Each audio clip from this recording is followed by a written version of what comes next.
All right, take a look at this. It's a message, right? But who wrote it? What does it even mean? Where did it come from?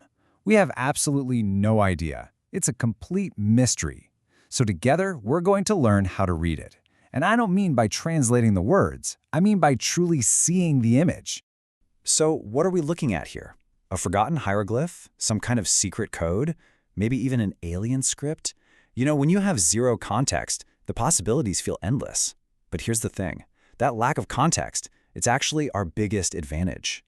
With no outside information to go on, we have to become visual detectives. Our only source of truth, our only set of clues, is the image itself. Every single shape, every shadow, and every color is a piece of evidence. So, let's begin the investigation. The first rule is simple. We trust our eyes. No guessing, no inventing stories. We're only going to observe the visual evidence that's right here in front of us and just see where it leads. First up, we need to break this message down, kind of like you're learning an alphabet. Every language has a visual grammar, so let's start by isolating the key characters in this visual story. Let's start over on the left. We've got this inverted triangle. It's such a bold, foundational shape. It feels anchored and stable, almost heavy.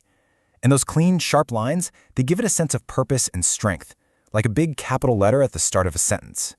Now contrast that with this symbol. This one's so fluid, it's serpentine, almost like a stylized number 3 or a flowing river.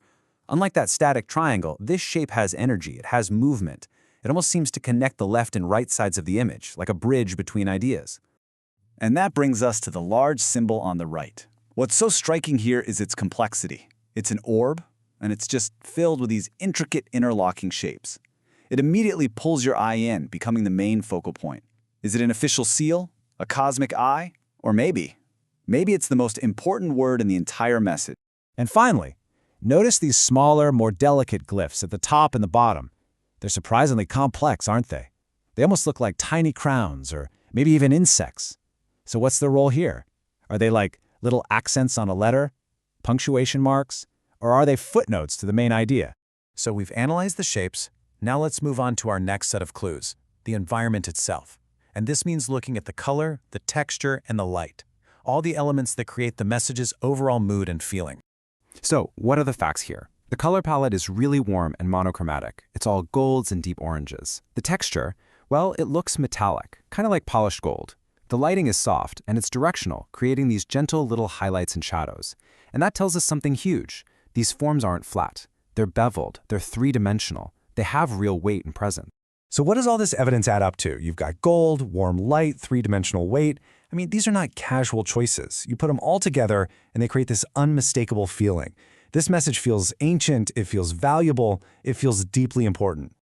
Okay, we've looked at the symbols and we've looked at the materials. Now let's analyze how all these different pieces are arranged. The composition, the layout on the canvas, is kind of like the syntax that helps us understand the relationships between these visual words. Notice how the symbols aren't locked into some rigid grid or a perfectly straight line. They're arranged in this loose, organic cluster that just sort of flows from left to right. This suggests something more like a signature or a spoken phrase, not a mathematical formula or a data table. There's a really natural rhythm to it. So let's quickly recap our detective's method, because honestly, this works on any image you look at. First, we isolated the forms, the symbols, to understand their individual character. Second, we analyzed the materials, the color, light, and texture to get a sense of the environment. And then third, we put it all together to interpret the overall mood. So, where does this all leave us? The important thing to realize is that the goal was never to find one single correct answer. The real takeaway here is the skill we've just been practicing. After our analysis, we still can't translate this message into words. But you know what? We don't need to. We can now read its intent. We understand how it feels.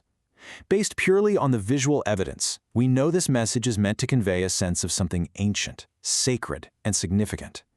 We've read the emotion, if not the content. You know, the writer Marcel Proust once said, "The real voyage of discovery consists not in seeking new landscapes, but in having new eyes." And that's exactly what we've done here. We didn't travel to some new world, we just learned to see the world right in front of us with more depth and attention.